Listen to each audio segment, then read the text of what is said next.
Bueno. Goretti, queres facer algunha acotación breve e seguimos ca quenda de intervencións? Moi brevemente, tamén imos, por suposto, permitir que se vote por puntos sin problema ningún. Logo xa farei algunha outra aclaración xa respondendo a algunhas cousas, pero imos suprimir, se vos parece así por cuestións que teñen que ver con intentar cando menos manter cuestións que non lle supoñan ningún problema ao Concello. Imos suprimir a parte final do acordo 1 desde e que cese esa parte e que cesen as actuacións discriminatorias por razóns de xénero. Eliminamos iso do acordo e logo seguimos co debate. Vale. Marta, a túa quenda. De orde. É posible facer, digo, unha autoenmenda sin que houbera unha enmenda, porque as enmendas en voce consideranse que son sobre algo que está... Hombre, non é unha autoenmenda, é dicir, suscítanse dende o punto de vista de legalidade unha serie de dúbidas e faise unha consulta ao secretario que é o que dá recomendación para que, polo menos, no que é o campo legal da toma de posición política, eso poda ter todas as garantías. É o motivo do receso, non é que de repente Goretti se autoemendar existencialmente parando despois do receso. Entón, eu o digo porque ese é o proceso. Retirar a moción, pero creo que a que presenta sí que pode suprimir unha parte da moción, eso non ten problema. Marta, a túa quenda. Sí, moi brevemente, en primeiro lugar, tamén dentro do grupo de goberno de Compostela Aberta queremos amosar a nosa solidaridade coa traballadora afectada, con Elida Pisco, e saudar a ela e ao seu acompañante que están hoxe no pleno. Dentro do grupo de goberno de Compostela Aberta e feita esta pequena modificación ante as dúbidas legais, decimos tamén que estamos de acordo na totalidade coa moción presentada por o BNG, tanto coa argumentación esgrimida na exposición de motivos como decía, cos acordos propostos, eliminando esa parte do punto 1. O comportamento desta empresa durante os últimos anos, vulnerando dereitos desta traballadora, discriminándoa e acosándoa por razóns claramente de xénero, especialmente pola condición de ser nai, parece, aparte de condenable e lamentable, increíble no século XXI no noso país, unha empresa que poida actuar desta maneira, negar o dereito a unha traballadora á reducción da xornada de traballo por motivos da crianza dun bebé, ademais neste caso con importantes problemas médicos. Pedirlle a esa mesma traballadora que abandone voluntariamente o seu posto de traballo e que regrese cando teña a filla criada. E cando a traballadora defende os seus dereitos, recorrer directamente ao exercicio da violencia sobre ela, xerando o que a Inspección de Traballo denunciou como unha situación de mobbing, psicoterrorismo ou acoso laboral. Terrible, reitero, e indecente. Debemos lembrarlle, polo tanto, a esta empresa non só está atentando contra os dereitos dunha muller traballadora, sino que está atentando contra os dereitos de todas as mulleres que defenden o seu dereito á maternidade e a participar no mercado laboral. A nós, as mulleres do presente, pero a moitas que nos antecederon e que levaron a cabo unha loita incansable pola igualdade. Esta empresa está atentando contra todas as persoas, homes e mulleres, que loitan por a igualdade. Sen dúbida, os poderes públicos temos que reaccionar. Debemos exixir o cumprimento estricto da legislación nesta materia e facer todo o que está ao noso alcance para que a terrible situación que leva vivido esta traballadora cese. Tamén a Dirección Xeral de Mobilidade debe actuar neste marco e, polo tanto, revisar a súa actuación neste caso. Polo tanto, pouco máis temos que engadir ao que xa se dixo na moción e apoiamos os acordos propostos con esta pequena modificación. Grazas. Gracias, Marta. Goretti, segunda. Sí, ben, a parte de agradecer os apoios a esta moción, que finalmente é unha solidaridade por este conflito, eu quero únicamente comentar dúas cuestións. A primeira é fundamental, é que non tendemos o BNG, e pódese comprobar iso de maneira clara, a traer aquí conflitos laborais particulares.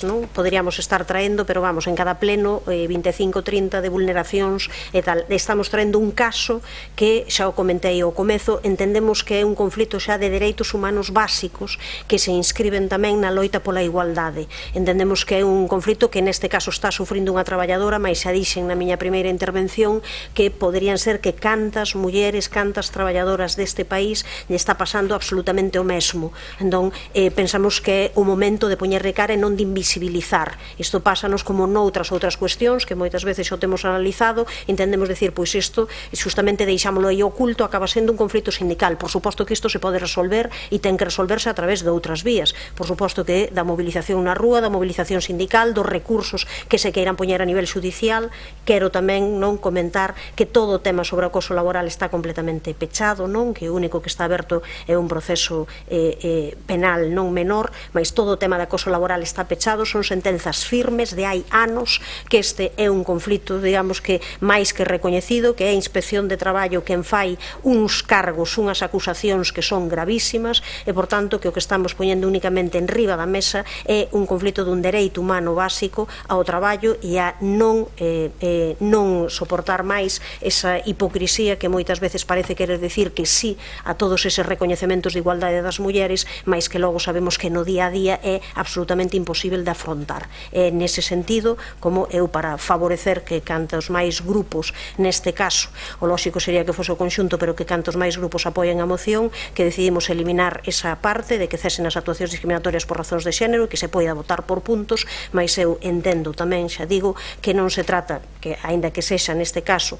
que poña a cara da dignidade unha persoa particular, do que se trata é dun conflito dun dereito humano absolutamente básico que ten que ver tamén coa loita pola igualdade e con non consentir a violencia contra as mulleres e moito máis pola violencia contra as mulleres cando toman a decisión pois libre de querer ser nais, non? Mila. Gracias, señor alcalde. Nada, un minutiño solo para decir, como anunciei o noso sentido do voto con anterioridade, dicir que este grupo municipal, ca supresión desa última parte do primeiro punto, votará favorablemente o punto primeiro e o punto segundo, no punto terceiro abstendrémonos, vale? Gracias. Gracias, Mila. María, algo que engadir? Absterémonos no conxunto da moción, grazas.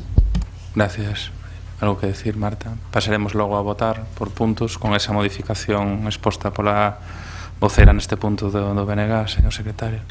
Bueno, puntos primeiro e segundo da moción, votos a favor, tendo que 9, 13 e 15. Abstencións, 9, bueno, he contado un máis, 9 serían 14, 9, efectivamente, faltan 2 concelleiros. Votos a favor do terceiro punto, tamén entendo que 14, no, 12, perdón, neste caso sí, 9, 11, efectivamente. Gracias, e abstencións, neste caso 12, vale.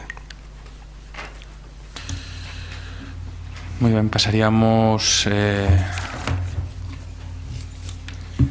agora a moción tamén do BNG para realizar un convenio de colaboración con Monicreques Cucas para a cesión, musealización, exposición e difusión do legado desta compañía histórica de teatro. Goretti. Ben, pois quero comezar tamén saudando a Marcelino Santiago e Isabel Rey, que tamén nos acompañan no público,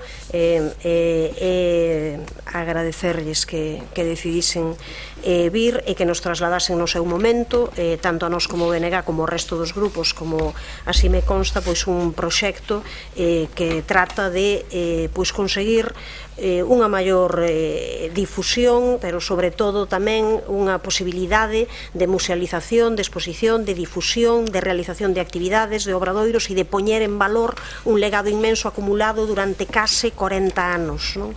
Os monicreques de Cucas, como todas as persoas que estamos aquí sabemos, pois foi a primeira máis antiga compañía de teatro contemporáneo con marionetas de Galiza, que nace justamente en Compostela no ano 1979 e que ten un patrimonio que moitas veces pásanos nisto como noutras cousas, temos unhas potencialidades inmensas que están aí, que parece que poderían ser única exclusivamente para cando haxa algunha actividade teatral, que vayamos a ela, que acudamos a ela, e iso en si mesmo xa é algo moi moi positivo, mas onde poderíamos tirarlle todo ese rédito que podería producir a cesión de todo ese material para o goce, para as posibilidades que ten, tanto desde o punto de vista educativo, desde o punto de vista pedagóxico, desde o punto de vista cultural, desde o punto de vista turístico, desde o punto de vista de facer conseguir un maior dinamismo.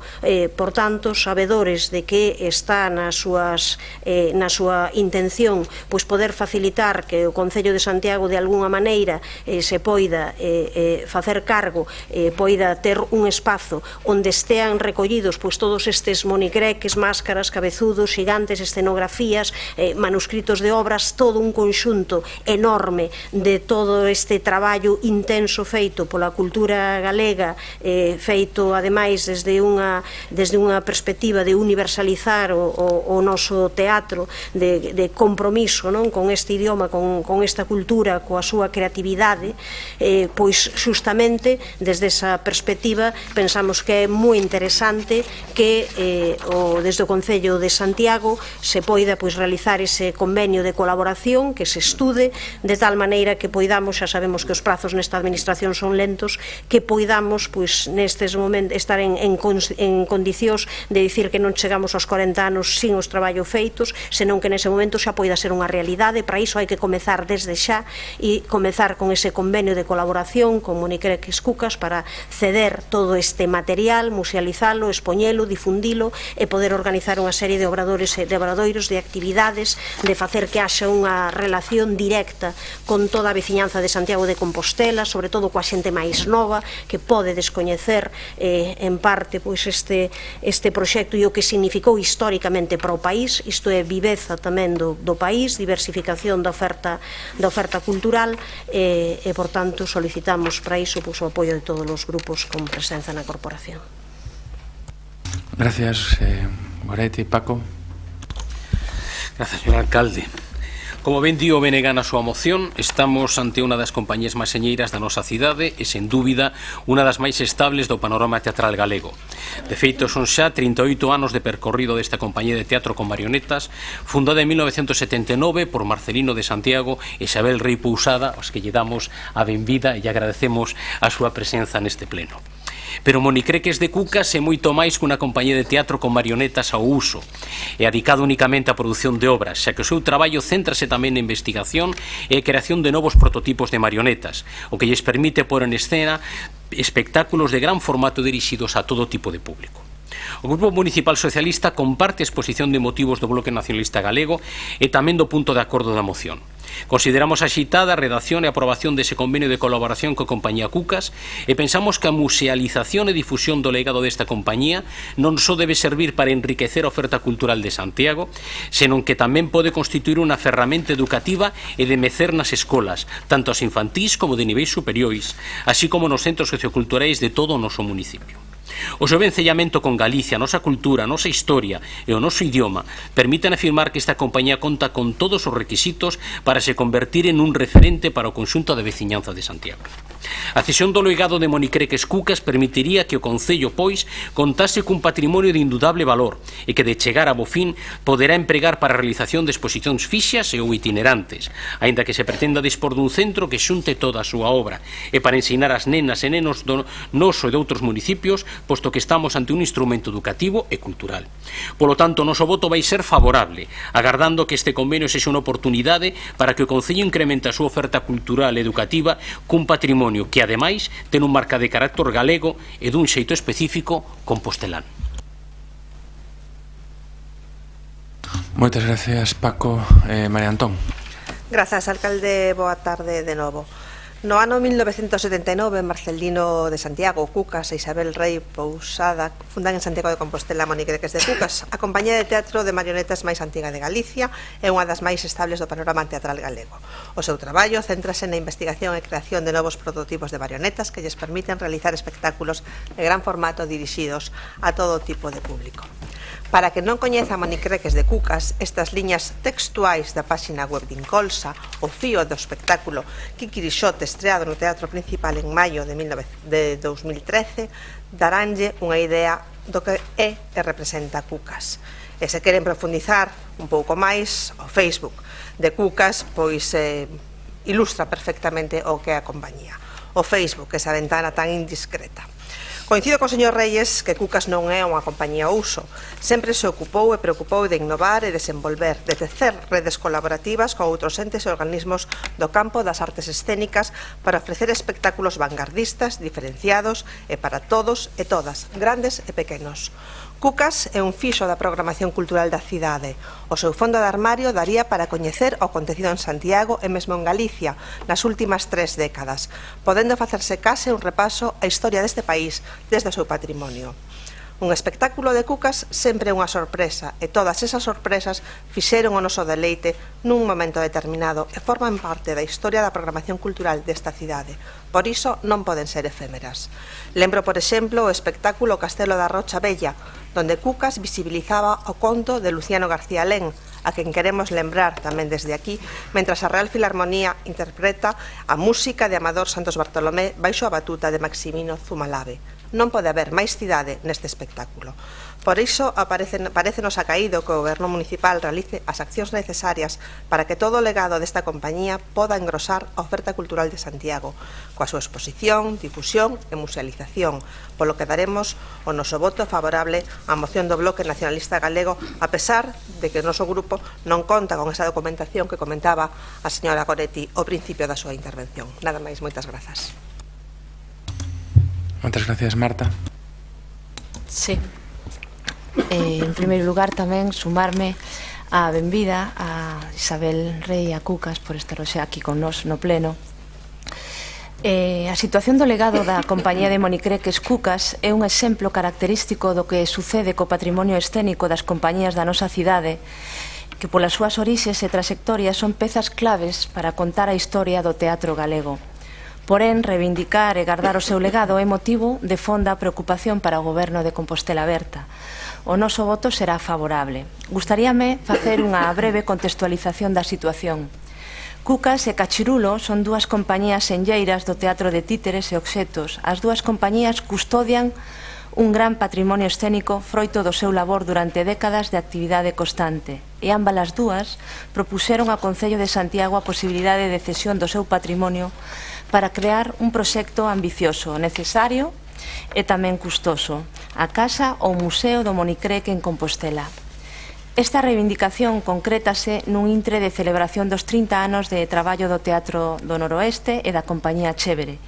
O ano pasado, Matarile Teatro celebrou durante unha semana de programación continua o seu 30 aniversario no Teatro Principal.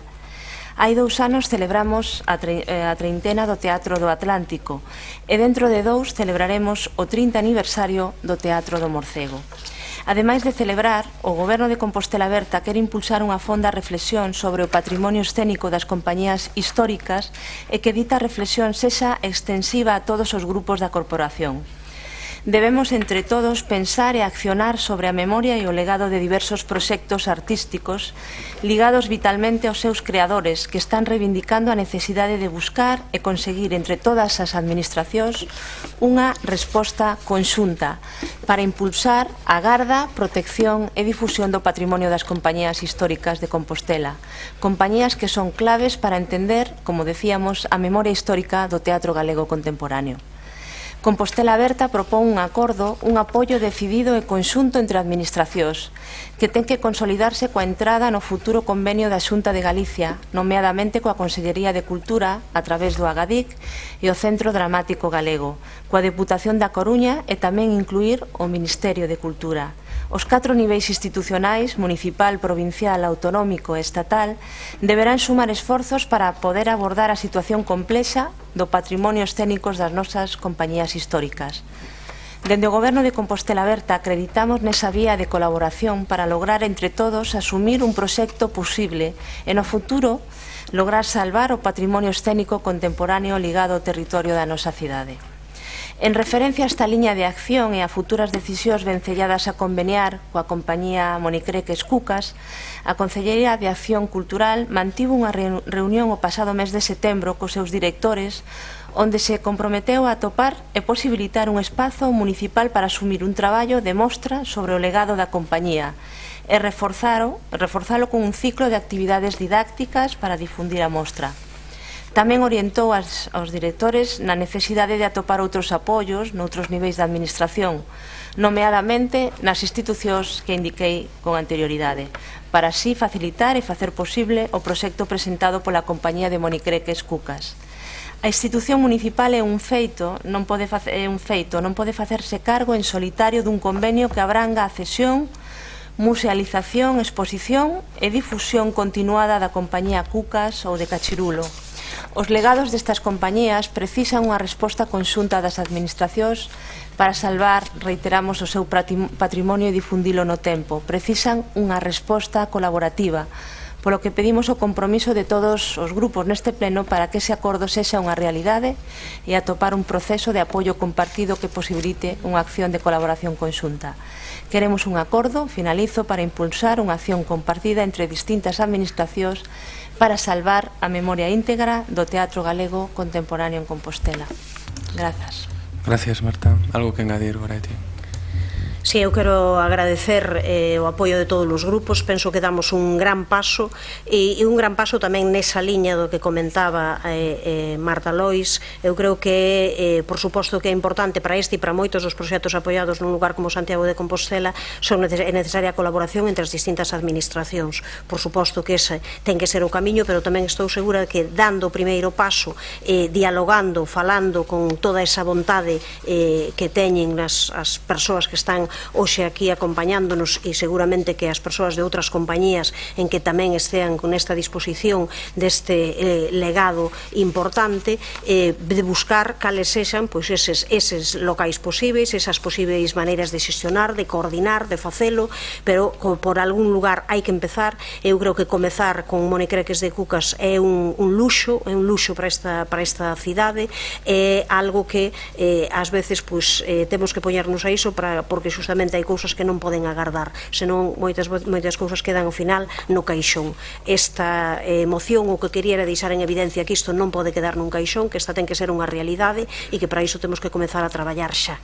Entón, agradecendo o apoio, espero que a partir de hoxe que xa comecemos todo o mundo, por suposto, a remar na mesma dirección. Gracias. Algúnha intervención máis? Sí. Partido Socialista. Paco? Non.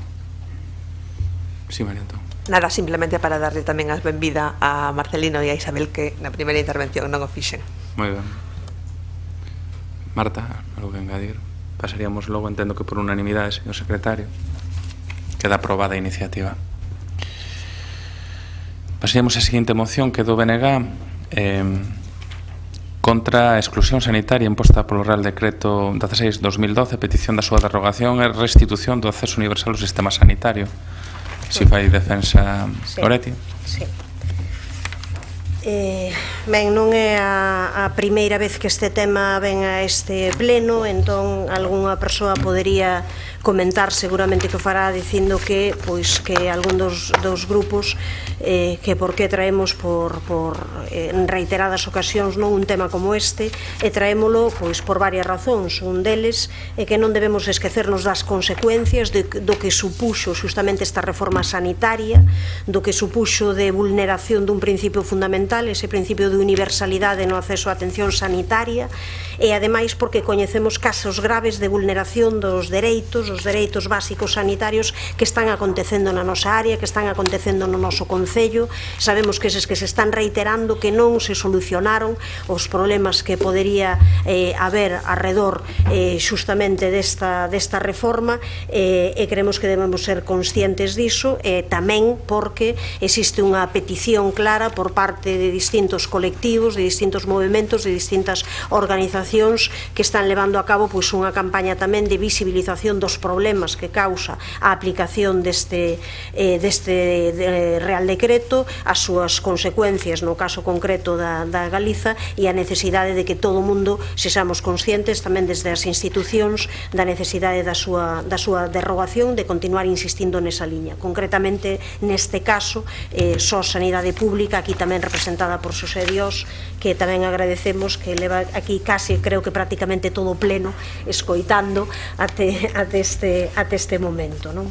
O certo é que esta legislación, o Real Decreto Lei 16/2012, para moitas persoas, para todos aqueles grupos políticos tamén que defendemos a súa derrogación, sabemos que se baseou en dous elementos que son falsos, non? Nese elemento de intentar ver que era insustentável por completo a atención sanitaria universal tal e como estaba, de que era insustentável ese sistema, como se fose mellor ou como se fose máis barato, pois ir ao sistema de facer a prestación por urxencias de maneira extraordinaria e non na situación absolutamente normalizada, a lóxica, e tamén por esa outra falacia que continuamente nos están metendo, nos están imbuindo, nos están querendo facer conscientes dela, de que a xestión privada é máis eficiente. Sabemos que iso non é así e que vivimos desde estes momentos pois unha sorte de elemento absolutamente dramático que deixa a cantidade de persoas sin dereitos sanitarios básicos en unhas situacións de exclusión social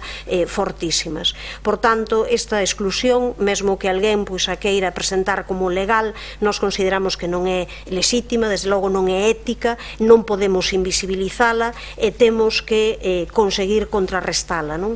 Así como moitas pois comunidades autónomas xa puxeron en marcha distintas ordes e instruccións para contrarrestala, o certo é que no caso galego, ese programa galego de protección social e da saúde pública, pois non é máis que un parche, e un parche que non funciona ben porque hai vulneracións constantes, tanto por falta de formación e de información do persoal administrativo, falta de protocolos, un absoluto tratamento que acaba sendo pois moitas veces caótico, voluntarioso, e onde non existe realmente unha cuestión que solucione un problema que é un problema gravísimo, que é un problema que ademais atenta contra dereitos básicos, non? Non podemos, non debíamos estar nesta altura tamén, exactamente neste problema, igual como no anterior tratado, non deberíamos estar neste ano deste século falando pois dun sistema de saúde que exclúe a persoas, que non atende as necesidades das persoas que non teñen recursos, que é un sistema discriminador por completo, non?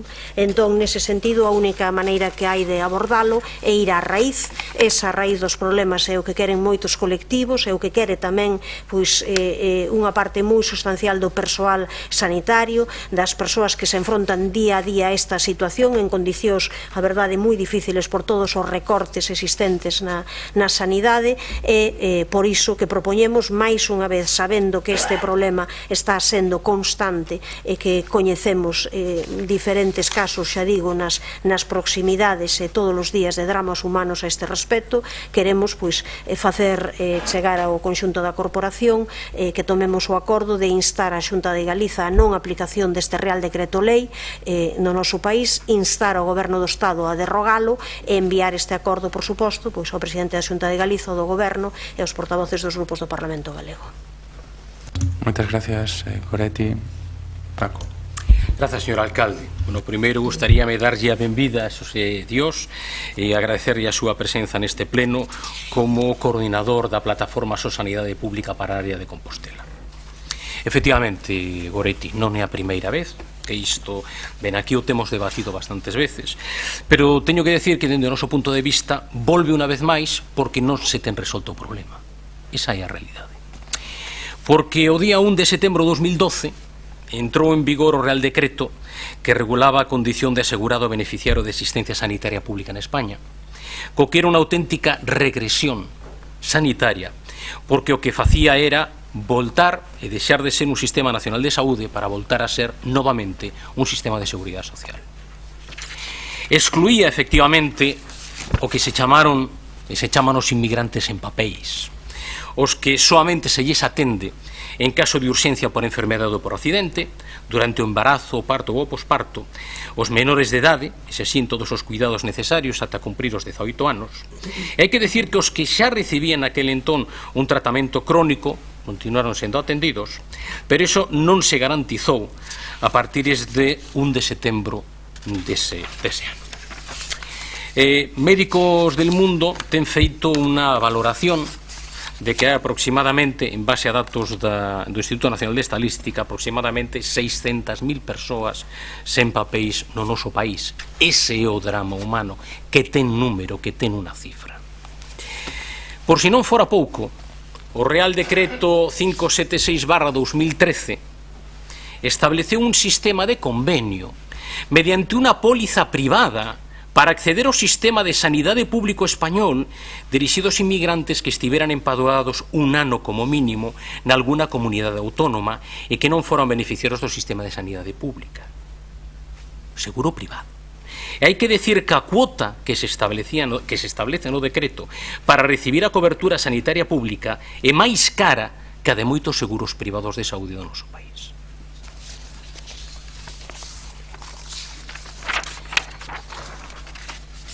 Hai que decir que non se xustifica esta medida. Primeiro porque non é certo que os inmigrantes en papéis non paguen impostos, non é certo.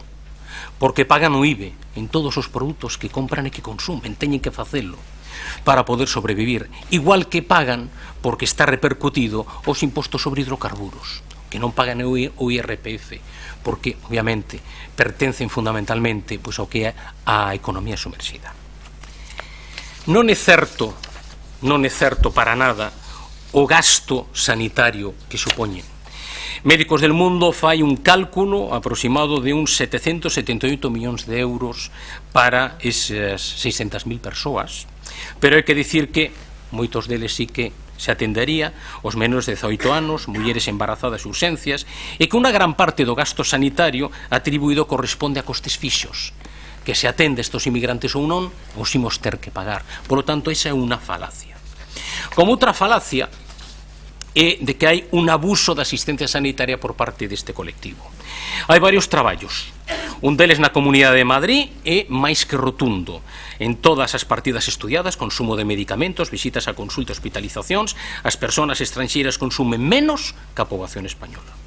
Un estudo do Fondo de Investigación Sanitaria mostra as diferencias de utilización e impacto nos servizos sanitarios da poboación inmigrante autóctona dunha área sanitaria en Madrid.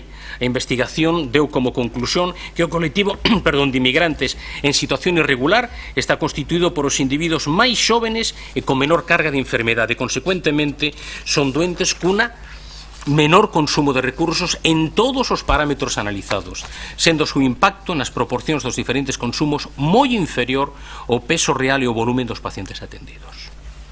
Frente ao case o 58% da poboación española que ten acudido ao menos unha vez no período dun ano aos servizos de atención primaria, solo o fixo o 13% da poboación inmigrante.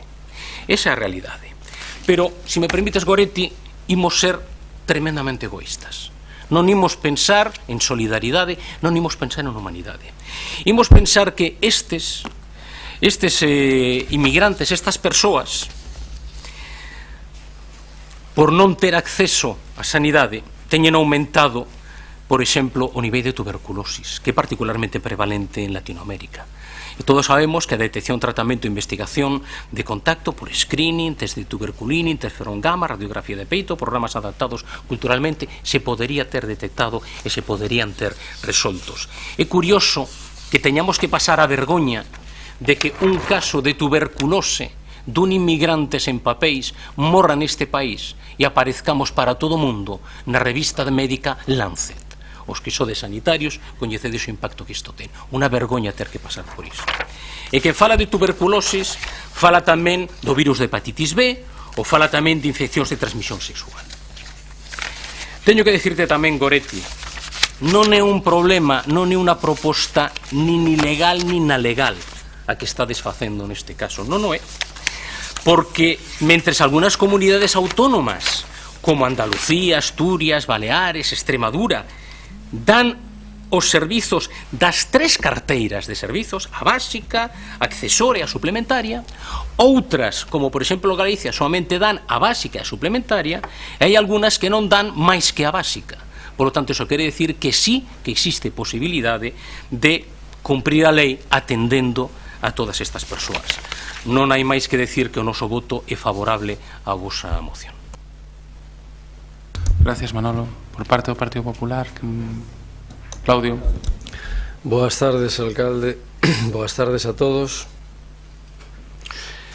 En Galicia é preciso lembrar que se deseñou un instrumento que é o Programa Galego de Protección Social de Saúde Pública, PGAPSS, que dende a entrada en vigor do Real Decreto 16/2012 que estades facendo referencia, permitiu seguir atendendo as persoas que non reunían a condición de aseguradas ou beneficiarias e que non tiveran acceso ás prestacións sanitarias por outro medio.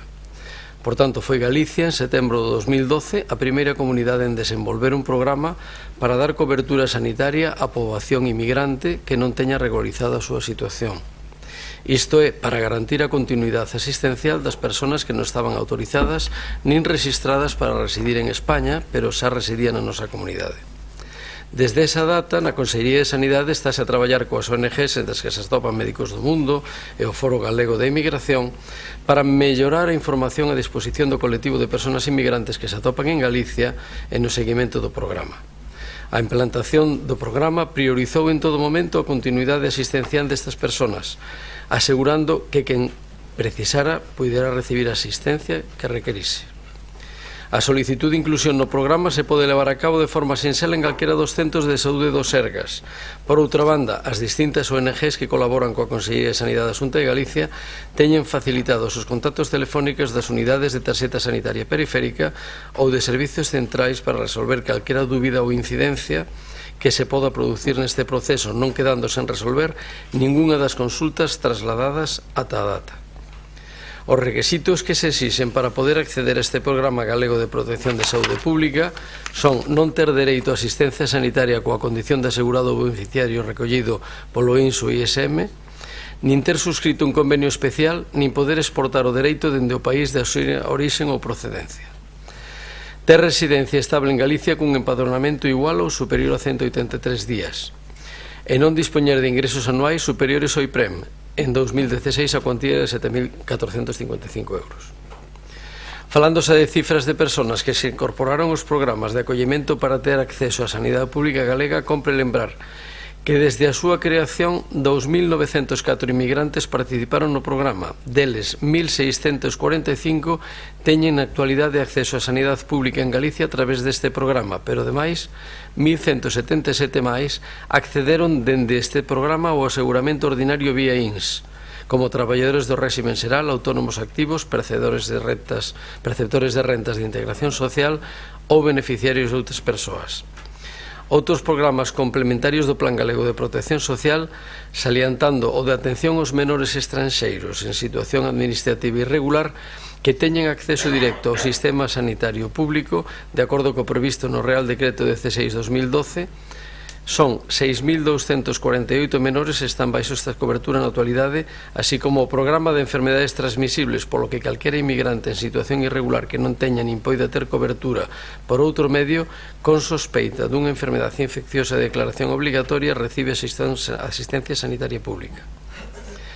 Cando o Partido Popular chegou ao goberno de España no 2012, todos os países da nosa contorna desenvolveran programas de eficiencia para facer sostibles os seus sistemas sanitarios. Con todo, en España, 7 anos de goberno socialista non deron resposta a este recto e con iso puseron en serio risco a pervivencia do noso sistema de saúde. A débeda sanitaria aumentara entón en un 173% e superábanse os 16.000 millóns de euros. Non existía o marco legal que regulase o acceso á sanidade pública e 200.000 españois non tiñan dereito a asistencia sanitaria, fundamentalmente quen peor estaba pasando parados en prestacións e profesionais con mutualidades alternativas á seguridade social. Ademais, estaba o denominado turismo sanitario, que se disparou e ao que noso país dedicaba nada menos que 1.000 millóns de euros ao ano para pagar asistencia sanitaria a 700.000 estranxeiros, que tiñan cuberta esa prestación polos seus servicios de origen ou por seguros privados. O primeiro que fixo o Goberno do Estado foi afrontar a situación, simplificación de estruturas, eliminación de duplicidades e racionalización do gasto, pero sempre preservando os recursos directamente destinados á atención das persoas. Gracias a iso, España conta neste momento cun dos mellores sistemas sanitarios do mundo e por fin sentáronse bases sólidas para garantir o seu futuro. España conta cun sistema sanitario máis xusto no que 1 millón de persoas desempregadas e as súas familias que antes pagaban o 40% están por primeira vez exentos de pagar as súas medicinas. España conta cun sistema sanitario máis universal ao que teñen acceso todos os españois e os residentes no noso país con 700.000 tarxetas sanitarias máis, que o principio da legislatura, no que se puso freo ao turismo sanitario e que garante o acceso dos máis vulnerables á asistencia sanitaria máis generosa de toda Europa.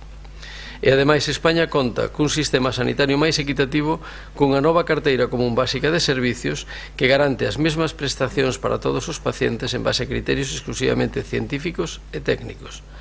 En definitiva, o Servicio Nacional de Salud é o que ofrece a cobertura máis amplia de toda Europa e, aínda que a vía de acceso sea a atención primaria, en caso de requerir asistencia especializada ou hospitalaria ou un tratamento farmacolóxico durante o ingreso, este será facilitado en todos os casos. Moitas gracias. Concha, a túa quenda. Boa noite a esta altura.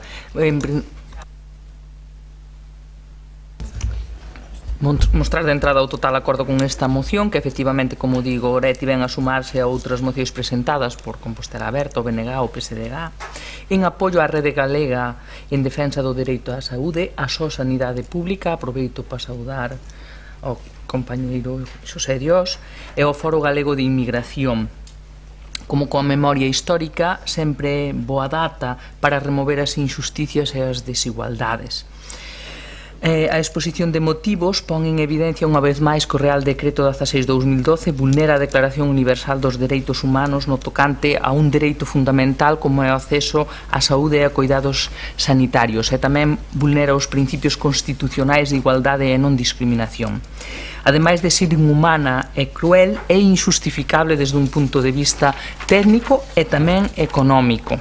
Os informes cualificados, como o da Axencia Europea de Dereitos Fundamentais, non só dicen que os sistemas públicos de saúde e cobertura universais son os máis xustos e garantes de dereitos fundamentais, pero tamén son os menos costosos, os máis baratos a longo prazo en termos económicos, porque protexen a saúde e porque está comprobado que a atención primaria é máis barata que a atención en urxencias ou en agudos.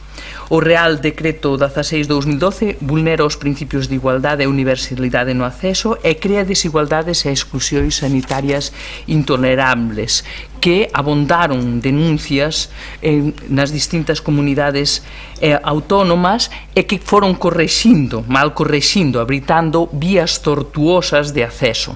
En Galicia, Médicos do Mundo dice que, a pesar de todo o relato que nos fixo o señor Montiel, hai nestes 4 anos máis de 2.500 persoas que ven vulnerado o seu dereito de acceso á saúde.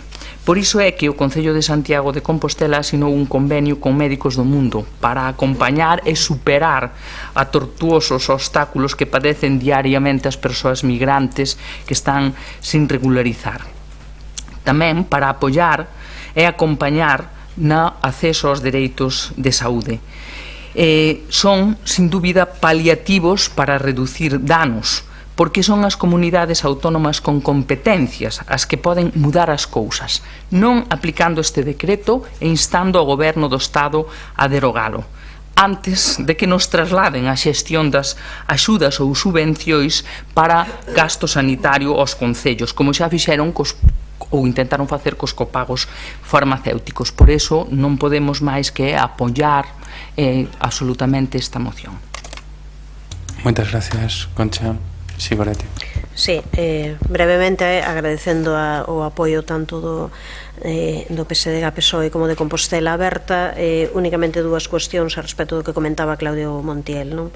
Por un lado, é evidente que hai persoas que non cumplen os requisitos do Programa Galego de Protección Social e de Saúde Pública. Claro, nós estamos falando da necesidade de que o acceso ao sistema sanitario sexa universal e de por que se elimina ese dereito. Claro, se o que queremos é facer distintas celas, distintos tipos, dividir a sanidade pública en distintos tipos, para uns, para outros, e outros, desde logo, xa fora dela. Hai xente que queda fora. Sabemos, ademais, que xustamente o problema dos menores é gravísimo. Hai moitísimos menores que quedan fora destas posibilidades de asistencia, e logo persoas que para as que é unha peregrinaxe continua, non? Andar dentro dese programa buscando xustamente porque faltan, como xa comentaba inicialmente, para acollerse ese programa, formación, información, protocolos, e realmente, en vez de continuar, porque poderíamos poñer exemplos non a este respecto. O problema é o que está no fondo, non? Que xa o comentaba tamén os compañeiros tanto do PSOE como de Compostela Aberta. O problema é que detrás desta exclusión das persoas inmigrantes está todo nunha formulación máis global que levamos anos padecendo e que sabemos ben que é a destrucción da sanidade pública. O que se está facendo é promover sin ningunha vergoña, sin ningunha ocultación o aseguramento privado como solución e deixar deteriorar os servizos públicos. Ese é o problema de fondo, e o problema de fondo que fai que, claro, que ao final se nos queira convencer que facendo varios tipos diferentes, pois ao final, para iso é todo moito máis doado. Acceso universal, sistema non discriminatorio, que se atendan as necesidades de todo o mundo, e iso sería o lóxico, non? Gracias, Goretti. Sí, Paco. Brevemente, lembrar que as primeiras comunidades autónomas que dictaron instruccións e que ademais deron dende o principio cobertura total foron Asturias e Andalucía, non Galicia. Que en Galicia, como xa se dixo, efectivamente hai, por parte de Médicos del Mundo, identificaron prácticamente 2.500 casos de vulneración desta situación, que a universalidade total, que a incorporación deses 200.000 persoas ao sistema público non se debe ao Partido Popular, senón a Lei Xeral de Saúde Pública do Goberno do Partido Socialista, sendo presidente Zapatero, esa é a realidade. E despois decir que os mellores niveis de sanidade se teñen agora, mire, o Sistema Nacional de Saúde do noso país é tremendamente eficiente macroeconómicamente, o é dende hai moitos anos, cun 6,5% do PIB dedicado a asistencia sanitaria. Iso é tremendamente eficiente e cun resultados en saúde que están publicados e que son coñecidos de todo, e que mesmo nos listaxes da Organización Mundial da Saúde, como moi ben sabe o doctor Montiel, pois temos estado mesmo de séptimo, con ese nivel de gasto público. Por lo tanto, a nivel macro é tremendamente eficiente. Mais nada. Gracias, Paco. Claudio, algo que engadir? Concha. Pasamos logo a votar, señor secretario. Votos a favor da moción sobre a entrada do decreto lei e a súa derogación, etc. Gracias. 14. Abstencións. Votos en contra. Gracias, 9.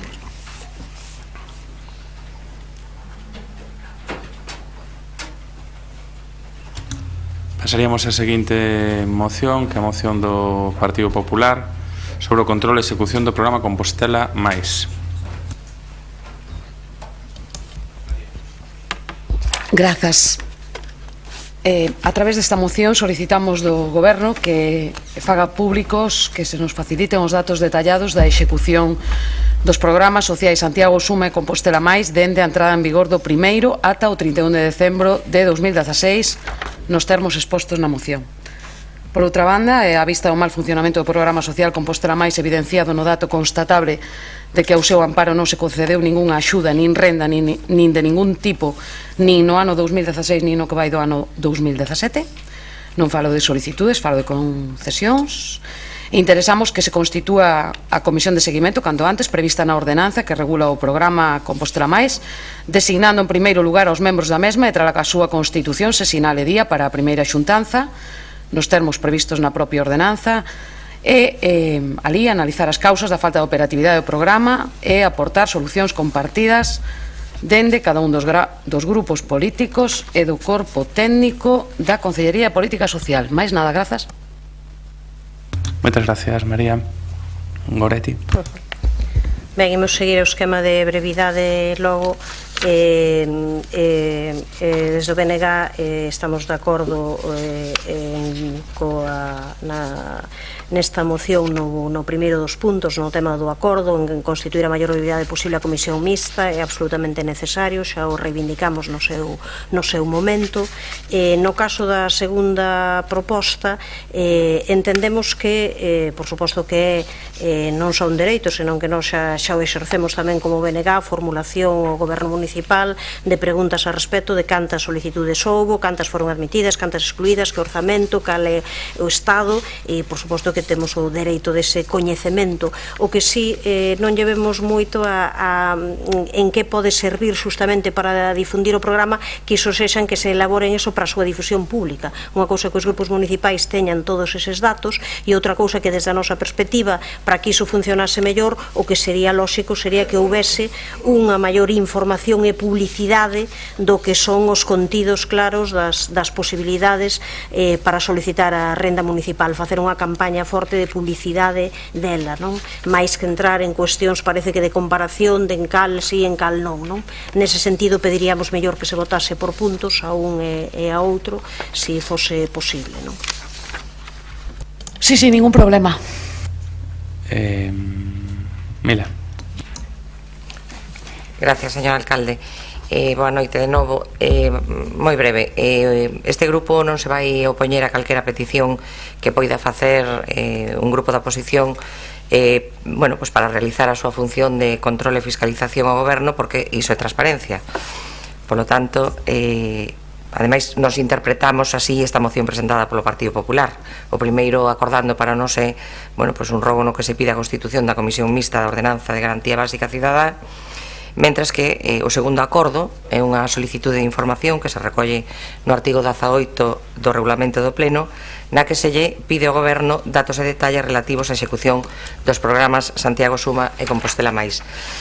Agora, unha vez dito isto, así que queremos deixar constancia de que a posta en marcha dunha ordenanza de garantía básica cidadá, chámese Suma ou chámese Máis, non deberá ser obxecto de exhibición para ver quen ten máis sensibilidade social. Temos que reflexionar, e isto xa o dixen noutras ocasións, que estes temas, debemos afrontalos conxuntamente, de forma consensuada, intentando, eso sí, que melloren no posible.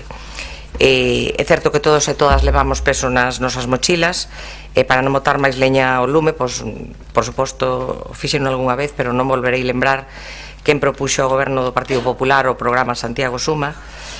Non o farei. Pero do mesmo xeito que se pon en riba da mesa a evidencia clara da falta de eficiencia e xestión da posta en marcha da actual ordenanza por parte de Compostela Aberta, tamén recoñecemos que dende outubro de 2016 isto non fixo máis que empezar. Claro que queda moito camiño por recorrer, claro que estaremos aquí para seguir insistindo na necesidade da posta en marcha de máis prestacións, porque está claro que necesitamos mellorar. O que non entendemos é a comparativa a estas alturas entre ambas ordenanzas, tendo en conta ademais que a xestión do Santiago Suma realizada polo Partido Popular, cos datos que temos, tampouco foi para botar foguetes, non?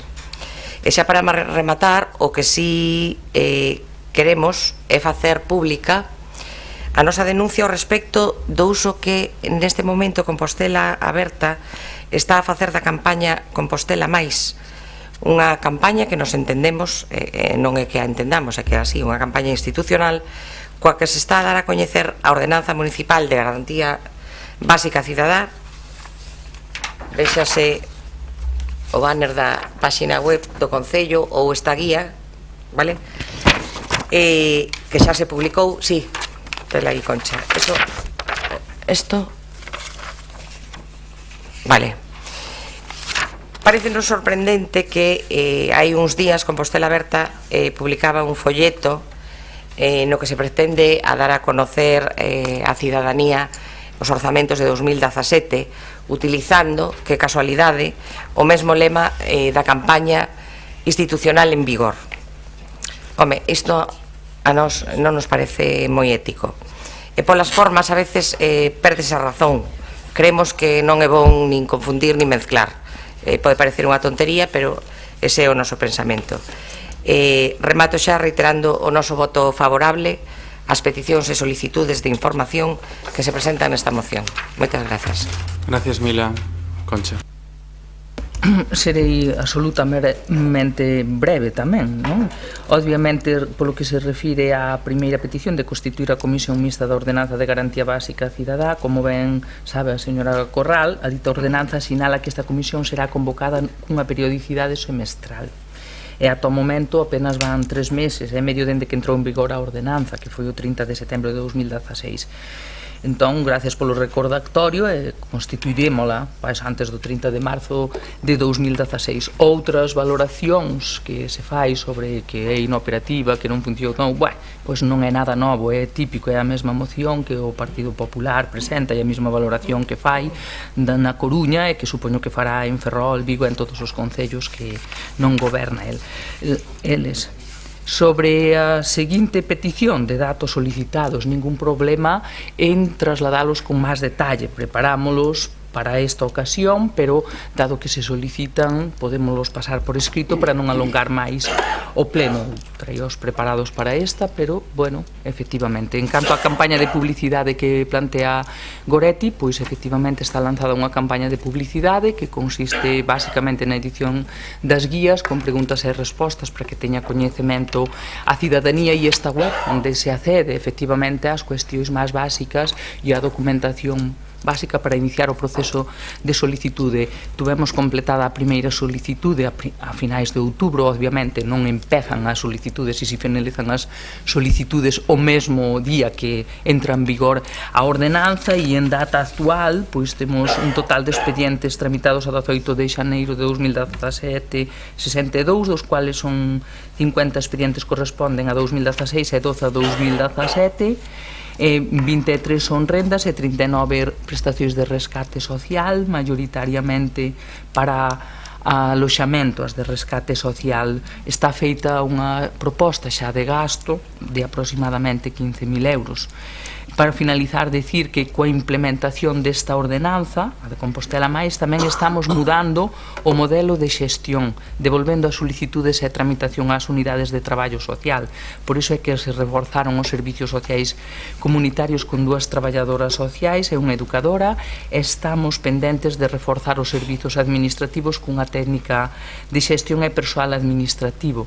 Nestes 3 meses desenvolvimos protocolos, preparamos o convenio ca USC para atención bucodental ou avanzamos na tarxeta social e orzamentamos o deseño de novas ferramentas informáticas para que a tramitación e a resposta sexa máis áxil. Efectivamente asumimos que debemos e podemos millorala e neso nos empeñaremos sin problema en respostalo. María. Grazas. Milagros, eu xa sei que lle incomoda a miña presencia e mesmo as miñas intervencións e o seu contido tamén, pero es lo que hai. Mire, cando diga que o Santiago Suma non funcionou a súa xestión, pode ser. Entrou en vigor o 17 de xuño, non sei se lembra, cando nos perdimos as eleccións e vostedes foron 4 menos 1, ou lo que es lo mismo, 3 por barba. A valoración que se fai da operatividade da renda é obxectiva. Eu, se quixese ser subxectiva, podería ser, pero non o vou ser. En relación á guía, a min parece moi ben, o que sí é que me gustaría que se corrixise algún dato, porque, por exemplo, hai unha definición errada do que se entende por familia ou unidade de convivencia. Dice que forman parte ata o 2º grado de consanguinidade e afinidade, e dice que son os bisavós e non o son, e di que son os tíos e non o son, e non están os irmáns que si o son. Entón, o que lea isto xa non sabe o que é unha unidade de convivencia. E despois, bisavós é a primeira con B e a segunda con V, e di que está corrixido polo Departamento de Lingua Galega, e claro que está corrixido. A tomadura de pelo é que se publique a versión errada, sin considerar o traballo do Departamento de Lingua. Mais nada, boa noite.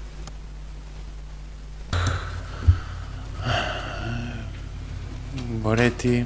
Non, simplemente como igual eu interpretei mal o de para a súa difusión pública, entendendo que con iso se quería facer un folleto, entendía que o folleto tiña que levar outras cuestións. Se para a súa difusión pública se entende simplemente que esas cuestións deben ser públicos, xa está. E o único que insistía era que non nos poñamos en plan eso 2015-2016, explicou no Mila perfectamente. Parece que, a ver, un pouco levando as cuestións por aí en vez de facer publicidade ao programa, pero senón renuncio de votar por puntos e listo, vamos, sin problema.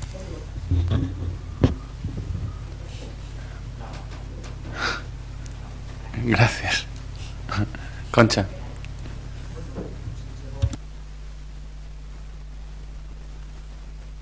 Non, nada que dicir. Votamos a favor do primeiro punto e absterémonos no segundo, porque as vías de obtención de información vale. diversas. Vamos a votar por puntos entonces. Votos a favor do primeiro punto da moción sobre Compostela máis. Votos a favor. Unanimidade. Votos a favor sobre o segundo punto. 9, 11, 14. Abstencións. Vale, gracias. E chegaríamos a última das mocións do Partido Socialista relativa á saturación no servicio de urxencias do Complexo Hospitalario Universitario de Santiago. Señor Paco Reyes. Grazas, señor alcalde, xa boa noite. A semana pasada, esta semana, se está a vivir unha situación de saturación, que non colapso, saturación no servicio de urxencias do noso Complexo Hospitalario Universitario de Santiago. Por mor da epidemia de gripe, se ten pasado de 300 urxencias día, aproximadamente 500 urxencias día. O certo é que existen todos os meses de decembro e de xaneiro un repunte polas epidemias de gripe, do mesmo xeito que na primavera existe un repunte en urxencias por problemas de asma bronquial e as súas consecuencias respiratorias. O que hai que decir é que iso acontece todos os anos, polo tanto todos os anos se coñece eses niveis de saturación. Que existe saturación non o nega ninguén, pero de todas maneiras existen datos obxectivos. É dicir, hai saturación cando os doentes teñen que esperar pois máis de 4 horas, unha estancia de máis de 4 horas en urxencia, a media neste momento son 8 horas, ou cando se tarda máis de 4 horas en o ingreso cando xa existe esa orden de ingreso. Polo tanto, hai saturación. As causas da saturación son, obviamente, pois falta de persoal, falta de espazo, de boxes nas urxencias e falta de camas para os ingresos. Que hai falta de persoal é evidente. O que plantexan precisamente os propios profesionais é que serían necesarios entre 1 e 2 médicos de urxencias máis nos turnos de mañá e de tarde, entre 1 e 2 enfermeiras máis nos turnos de mañá, tarde e noite. O ano pasado se contrataron un médico máis para o turno de mañá e de tarde e unha enfermera máis para o turno de mañá e de tarde. Por outra banda, existe un problema de saturación e de colapso dos boxes, tamén son 69, a pesares dunha ampliación que se fixo non foi dabondo e, polo tanto, se chega a niveis de ocupación do 100%, que leva a que os pasillos das urxencias estean pois colapsados polas camillas e os pacientes que están en riba das camillas, co que se está vulnerando claramente o Real Decreto polo que se establecen as disposicións mínimas de seguridade e saúde nas áreas de traballo, que di que as vías e saídas de evacuación teñen que permanecer expeditas e non estar obstruídas por ningún motivo. Iso se está claramente incumprindo. Existe ademais tamén un problema de camas, porque no Gil Casares existen neste momento 30 camas pechadas, máis 14 camas pechadas no anexo do Gil Casares, máis 15 camas pechadas no que foi o espazo de reanimación antigua. Por lo tanto, estamos a falar de 59 camas que poderían ser abertas para darlle ingreso aos doentes que o necesitan e que están esperando nos pasillos de urxencias. Tampouco se ten reforzado nin radioloxía nin neumoloxía, que son dos servizos do hospital tamén moi afectados pola epidemia de gripe. Por lo tanto, nós o que entendemos é que isto é o resultado dos recurtes que se veñen producindo dende o 2010. Hai que decir que dende o 2010 se deixaron de orzamentar en capítulo 1, é dicir, en persoal, 92 millóns de euros na área sanitaria de Santiago, e, polo tanto, ese é o resultado do que estamos a vivir. Por iso, nós o que solicitamos, tendo en conta que, ademais, existen unas consecuencias claras, dado que os pacientes ingresados máis tarde teñen un 13% máis de estadía hospitalaria, e que o incremento das complicaciones serias en doentes que acuden a urxencias saturadas é dun 6% frente a un 3% con incidencia de morte no caso de paro cardiorrespiratorio, insuficiencia cardíaca, infartos de miocardio, etcétera, etcétera. Que as altas voluntarias en ser atendidas o 11% requiren hospitalización na seguinte semana, e que os doentes en xeral internados nos días con saturación de urxencias teñen un 5% máis de probabilidade probabilidades de morte na hospitalización. Todo isto está publicado en revistas científicas. Por todo iso, nos solicitamos a convocatoria inmediata e urxente do Consello Sectorial de Saúde de Compostela e a comparecencia, asimismo urxente, do xerente da área integrada de Santiago para que informe sobre a situación de saturación das urxencias do Complexo Hospitalario Universitario de Santiago, e o que pedimos é instar a Consellería de Sanidade e o Servicio Galego de Saúde a que tome as medidas suficientes para evitar unha nova saturación e reverter a situación creada nestes días no Complexo Hospitalario Universitario de Santiago. Moitas grazas. Gracias, Paco. Goretti. Sí. Sí, sí. Presentamos unha emenda, non sei se o Partido Socialista acepta a emenda ou... Non imos aceptar emenda, fundamentalmente porque se o que existira, porque estivera constituído e ademais se reunira o Consello de Saúde de Área, sería o xerente do complexo hospitalario quen presidiría a reunión e, polo tanto, quen daría as explicacións. Non está constituído, non se reúne e, polo tanto, nos entendemos que o Consello Sectorial de Saúde de Compostela, a institución de alguna maneira que o abarca, que é o Concello de Santiago, e todas as diferentes asociacións que están ali presentes merecen que sexa o máximo responsable da área sanitaria, que é o xerente, quen vaya a dar información e explicacións. Por iso non aceptamos. Ben, a descripción que fixo o voceiro do Grupo Socialista é moi ampla, coincidimos con esa explicación, sobre todo a problemática xurdida alrededor dun momento en que xa se sabe ano tras ano e xa se sabe no momento en que vai pasar isto e en que falta previsión e finalmente hai unha situación dun absoluto colapso onde pois hai cantidade de xente que está desexando traballar e cantidade de persoas que poderían facer posible que desde logo esta situación non se repetise nunca máis, así que imos apoiar sin ninguna dúbida esta moción do Partido Socialista. Gracias, Goretti. Por parte do Partido Popular, Claudio.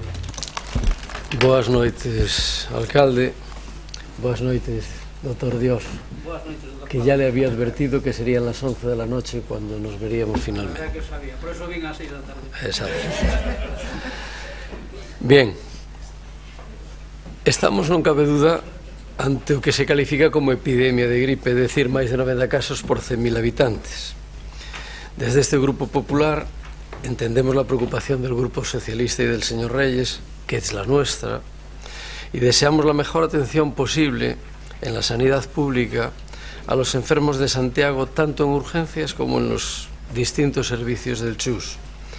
Ello no quiere decir que aceptemos de buen grado los términos que últimamente y durante estos últimos 10 días se han venido escuchando en la prensa y en los medios de comunicación en general como colapso, como sobrepasada la capacidad de asistencia y otros términos similares empleados. Por ello agradezco al señor Reyes que en su primera intervención haya quitado la palabra colapso y haya hablado de saturación. Entendemos que los términos colapso, los términos sobrepasada la capacidad de asistencia, solo conducen a una cosa, y es a la alarma social y a la desmesura que se genera. No vamos a negar que ha habido una saturación de los servicios de urgencia hospitalarios. Las saturaciones, como él bien dijo, están marcadas por una serie de criterios que se han cumplido.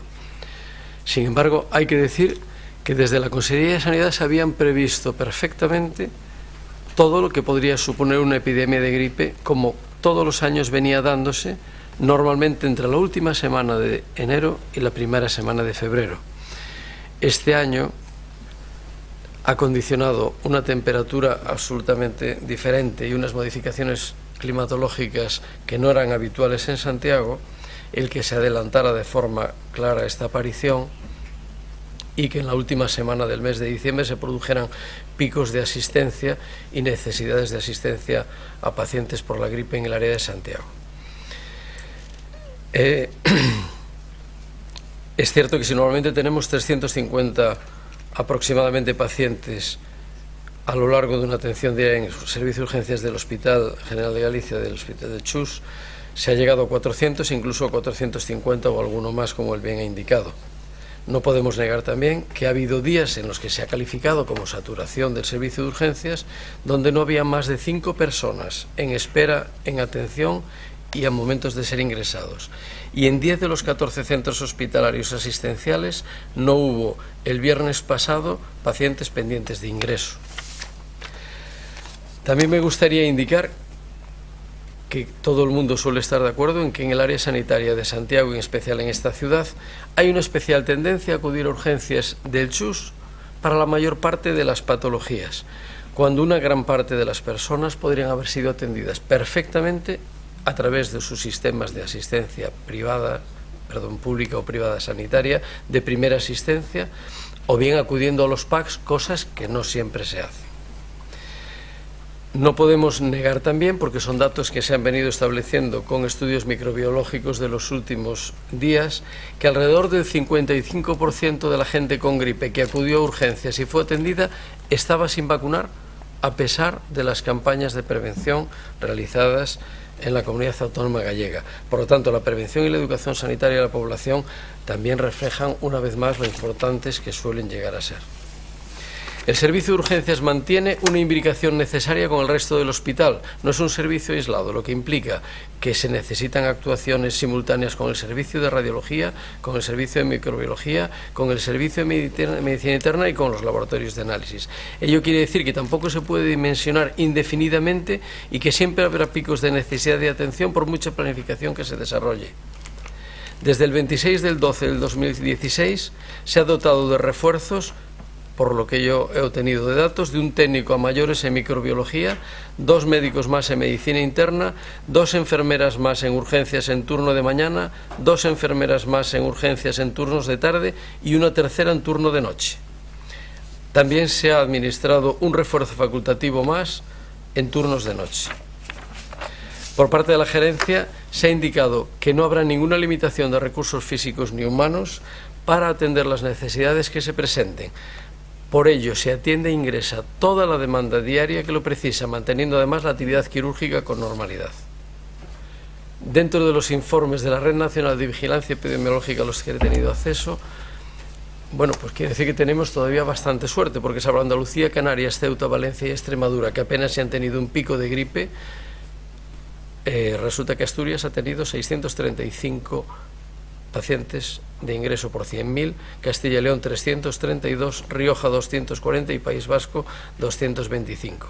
Si bien es cierto que ha habido que tener esperas en algunos casos mayores de lo habitual y de lo deseado, por atenciones personales y de gente allegada, puedo decirte que las esperas de 4, 5 y 6 horas, yo mismo las he sufrido fuera de los picos de gripe en el hospital, en el servicio de urgencias, y que siempre he atendido con corrección a lo que son las urgencias que después del triaje se consideran como vitales. No se deja pacientes ni con patologías añadidas tirados horas y horas en los pasillos. Y en Cataluña, que se precia tener una sanidad, a veces dicen que mejor es que la nuestra, las esperas medias estos días están en 24 y 26 horas con picos de hasta 48 horas. Nada más, gracias. Gracias, Claudio. Concha. Breve tamén, bueno, concordamos completamente na exposición de motivos, consideramos preocupante esa insoportable situación de colapso, de falta de previsión e falta de atención que estes días sufren centos de persoas enfermas que acuden ás urxencias do CHUS, e que ten motivado a denuncia pública da Plataforma So Sanidade Pública, a Asociación de Usuarios do CHUS e mesmo o pronunciamento do persoal facultativo do Servicio de Urxencias pedindo a rectificación pública do xerente da área sanitaria. Dito isto, non teño clara a parte propositiva do acordo número 1, a mellor é por o tempo que aquí levamos. Solicita a convocatoria urxente do Consello Municipal de Saúde. É pola parte que me toca, entendo, porque aí pa un Consello Sectorial da Compostela. E logo non me queda clara a solicitude de comparecencia do xerente, que é o que efectivamente é o que ten as competencias e toda a información. É diante deste pleno do Consello Municipal de Saúde? No Consello, Concha. Ah, vale, entendido. Bueno, pois aclarado, dada a importancia que ten o tema e a afectación sobre a saúde de veciños e veciñas e a organización dos servizos sanitarios no noso Concello, pois imos apoiar a moción e comprometernos a facer esa convocatoria urxente do Consello Municipal de Saúde. E, bueno, brevemente, porque xa é tarde. E senón, quen vai acabar en urxencias imos a ser nós, No, que quería decir, primeiro, que Non, as incorporacións que se fixeron foi a información que nos temos unha enfermeira que se incorporaba, baixaba de planta a partir das 12 da mañá. Eso era o reforzo de enfermería. O reforzo do médico que foi esta semana é polas noites, que é o 18% da presión de urxencias. A maior presión de urxencias é pola mañá e pola tarde, o 41% en cada unha delas. Por lo tanto, aí é onde tiñan que ir. Siguen 59 camas pechadas, o cual é un serio problema, e se a atención primaria pois non ten suficiente capacidade de resolución, a lo mellor hai que botarlle a culpa a que o Partido Popular, cando chegou ao goberno no 2009, eliminou o plan mellor a atención primaria. A lo mellor é eso. E probablemente, se a prevención e a educación non funcionan, non penso que sexa culpa dos cidadáns, senón que máis ben é culpa de que a saúde pública está claramente infradotada orzamentariamente na nosa comunidade autónoma. Grazas aos que apoian a moción, máis nada, moi boa noite. Casi non vou a preguntar se alguén quere contestar. Veña, Claudio, vamos a deixalo. No. Buenas noches a todos. Muchas gracias. Pues sometemos a votación a moción, señor. Por favor, a moción está sobre as ausencias. Gracias, votos a favor 14. E votos en contra, abstencións 9, gracias. Levantamos a sesión. Muchas gracias.